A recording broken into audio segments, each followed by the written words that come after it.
Iya Romo, saya selama ini nyarinya nyari duit Romo. Saya nyarinya nyari dunia Romo. Orang sampai lupa mencari Tuhan dalam kehidupannya. Sibuk cari yang lain, ya Tuhannya jadi nomor kesekian.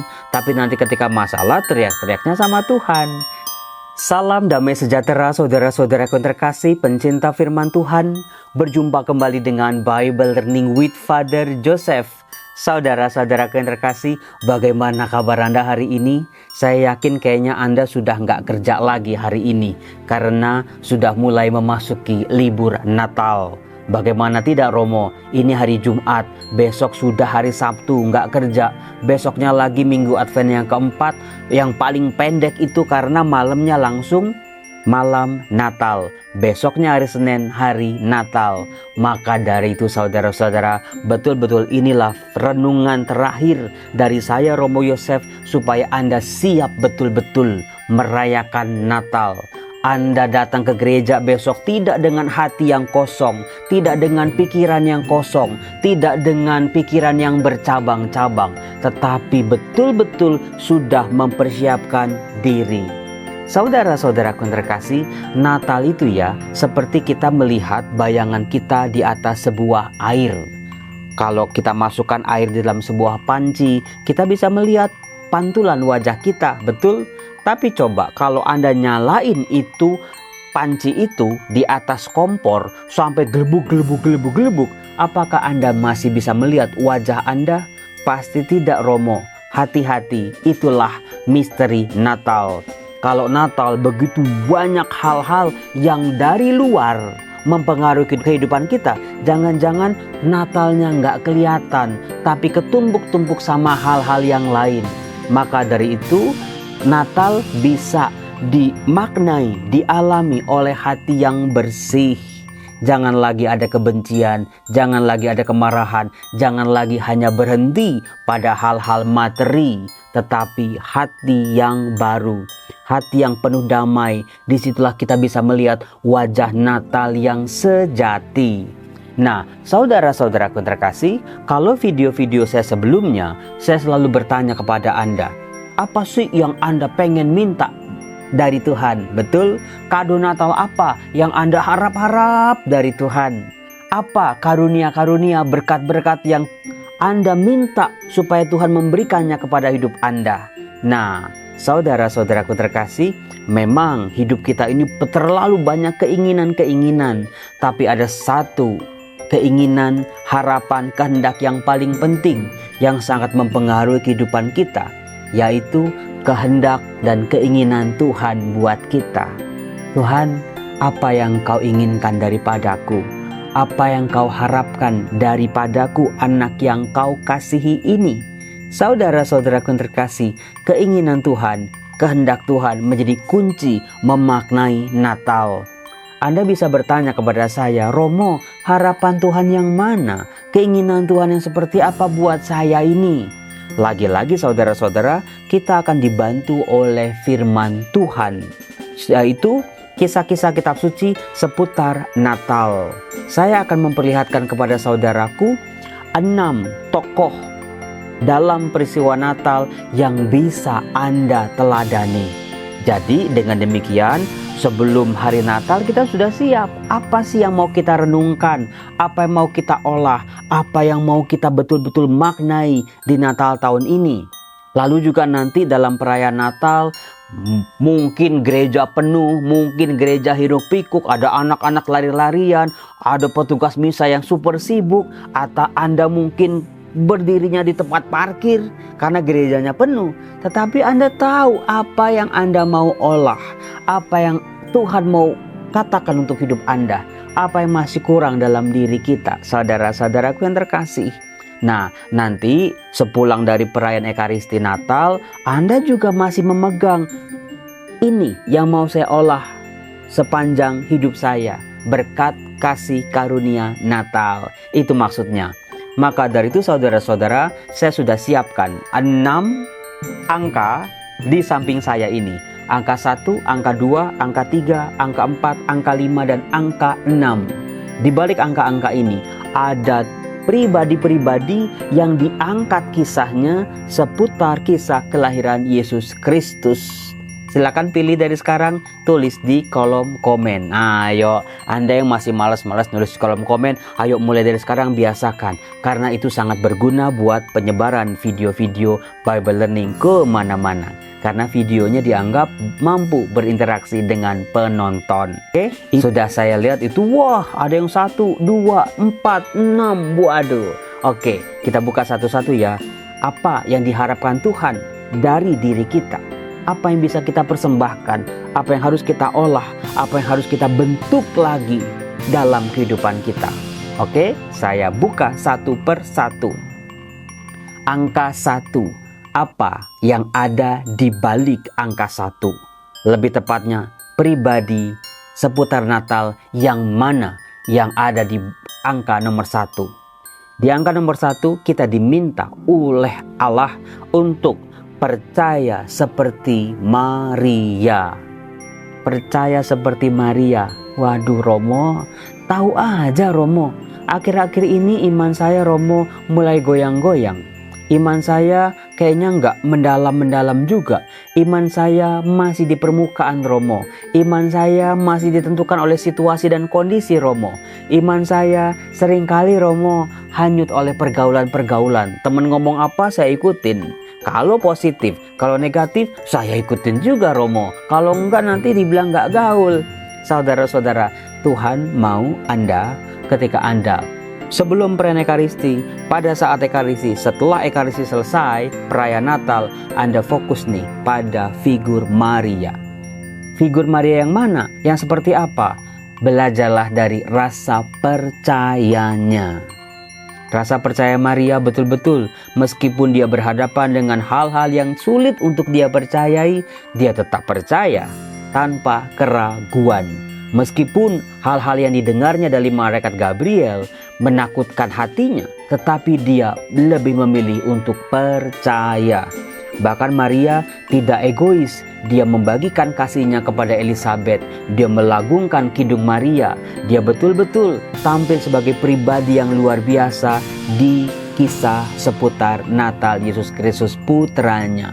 Percaya seperti Maria, tanamkan itu di kepala Anda, di hati Anda, dalam kehidupan Anda. Ketika ombak gelombang kehidupan Anda mulai meninggi, yang biasanya menghancurkan rasa percaya kita, Romo, mulai hari ini, di Natal tahun ini, saya mau percaya seperti Maria.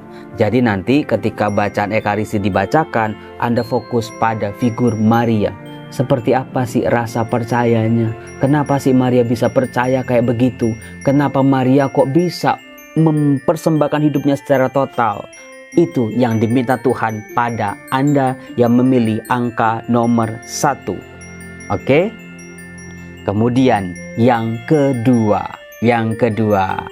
Siapa yang milih nomor 2? Di balik angka 2 itu ada figur yang luar biasa, yang daripadanya kita bisa belajar banyak hal, yaitu taat seperti Yosef suami Maria. Ketaatannya bukan ketaatan kaleng-kaleng, ketaatannya bukan formalitas, ketaatannya bukan pura-pura, ketaatannya bukan ketika dia untung saja. Betul-betul terhadap perintah Tuhan, terhadap kehendak Tuhan, Yosef memilih untuk taat. Saudara-saudaraku yang terkasih, ini yang luar biasanya. Bagaimana dengan modal ketaatan ini, Yosef bisa mendampingi Maria, bisa mendampingi Yesus putranya ini menjadi pribadi-pribadi yang luar biasa. Yosef dalam ketaatannya, dia melaksanakan tugasnya yang diterimanya dari Allah, menjadi bapak keluarga yang baik, menjadi pelindung, menjadi penolong bagi keluarga kudus Nazaret. Taat seperti Santo Yosef. Meskipun apa yang kita baca dalam kitab suci, kehendak Tuhan yang Tuhan inginkan pada kita sulit sekali. Karena Romo kok jadi susah, Romo jadi ribet hidup saya Romo, kok saya jadi rugi banyak ya Romo. Saudara-saudara, kalau Anda melihat figur Yosef, betul-betul dia tidak melihat untung ruginya untuk kehidupannya, tapi dia percaya sejauh itu sesuai dengan kehendak Allah. Kalau itu semakin memancarkan kemuliaan Allah, Yosef taat. Saudara-saudara, orang sekarang sulit sekali untuk taat pada Allah. Karena apa? Banyak sekali pemimpin-pemimpin yang sulit ditaati. Banyak sekali pemimpin-pemimpin yang pakai kekerasan, pakai ancaman, sehingga sulit buat taat. Kita taat, tapi sebetulnya kita takut. Nah, terhadap Allah, saudara-saudara, ketaatan kita bukan didasari oleh rasa takut, tetapi lagi-lagi oleh penyerahan diri seutuhnya pada kehendak Allah. Kita mengosongkan diri, bukan kehendak kita, bukan kemauan kita, bukan keinginan kita, tapi kehendak Allah lah yang terjadi. Apapun yang terjadi dalam hidupku mulai saat ini, kalau aku mau sesuai dengan kehendak Tuhan, aku akan jalani. Aku percaya ketaatanku pada suatu saat pasti akan berbuah baik. Keren bukan? Oke, saudara-saudara, pribadi yang ketiga siapa ya? Saya buka 1, 2, 3. Oke, di situ ada orang Majus. Dari orang Majus kita belajar untuk mencari kehendak Tuhan. Betul-betul orang Majus ini mencari. Dia dapat petunjuk, bukannya dia diam saja, bukannya dia cuek bebek saja, tapi orang-orang Majus ini adalah cerminan pribadi-pribadi yang selalu mencari kehendak Allah untuk dunia, untuk dirinya, untuk bangsanya. Betul-betul carilah Tuhan sampai dapat. Tuhanlah yang memperkenalkan dirinya pada kita. Tuhanlah yang membuka misterinya untuk kita. Tuhan mudah untuk dijumpai, saudara-saudara, asal kita membaca firman-Nya, kita merenungkannya, kita menggali maknanya, mencari seperti orang-orang Majus ini. Luar biasa bukan, saudaraku? Ya Romo, saya selama ini nyari duit, Romo. Saya nyari dunia, Romo. Saya carinya cari uang, Romo. Saya carinya cari follower, Romo. Saya carinya tuh cari jabatan, Romo. Saudara-saudara terkasih, orang sampai lupa mencari Tuhan dalam kehidupannya. Sibuk cari yang lain, ya Tuhannya jadi nomor kesekian. Tapi nanti ketika masalah teriak-teriaknya sama Tuhan. Nah, di sini Anda diajak untuk ayo dalami relasimu dengan Tuhan. Dalami apa sih kehendak Tuhan untuk aku. Jalan mana yang harus kutempuh. Tuhan tunjukkan. Maka seperti para gembala dituntun oleh bintang dari timur. Mereka mencari.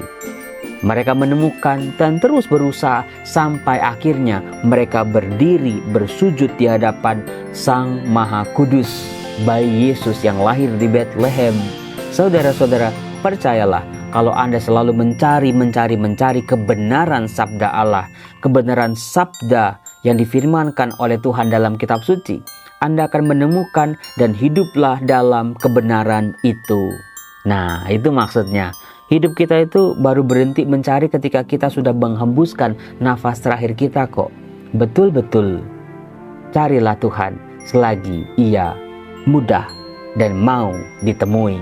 Nah, saudara-saudara, sementara yang nomor 4. Ada apa ya Romo? Nomor 4. Nomor 4 itu kita diajak untuk memuji Allah seperti para malaikat.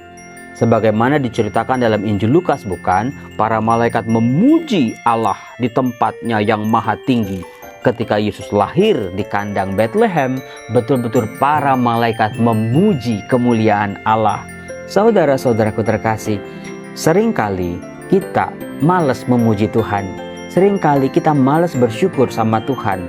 Entah kita lupa, entah kita nggak tahu apa yang mau kita syukuri, entah kita cuek bebek aja.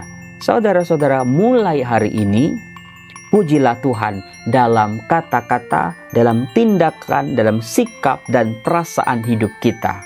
Jadi, bukan cuma nyanyi-nyanyi, selesai. Tapi betul-betul keluar dari hati, keluar dari hidup kita. Hidupku untuk memuliakan Allah.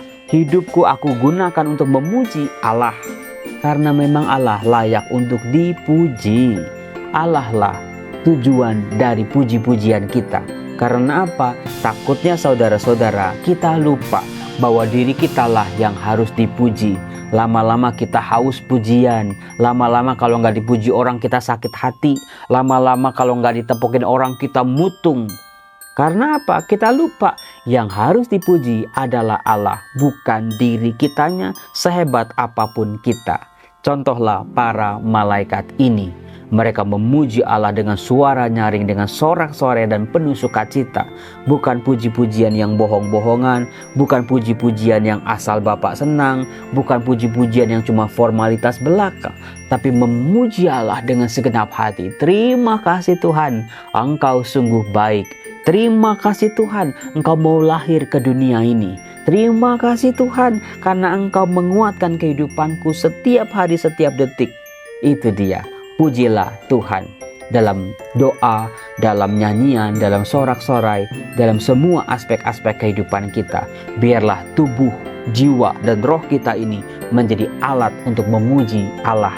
Dan jangan pernah lupa, supaya orang-orang yang melihat pelayanan kita, orang-orang yang melihat teladan hidup kita, perjuangan kita untuk hidup baik, kebaikan-kebaikan kita, memuji Allah yang maha tinggi.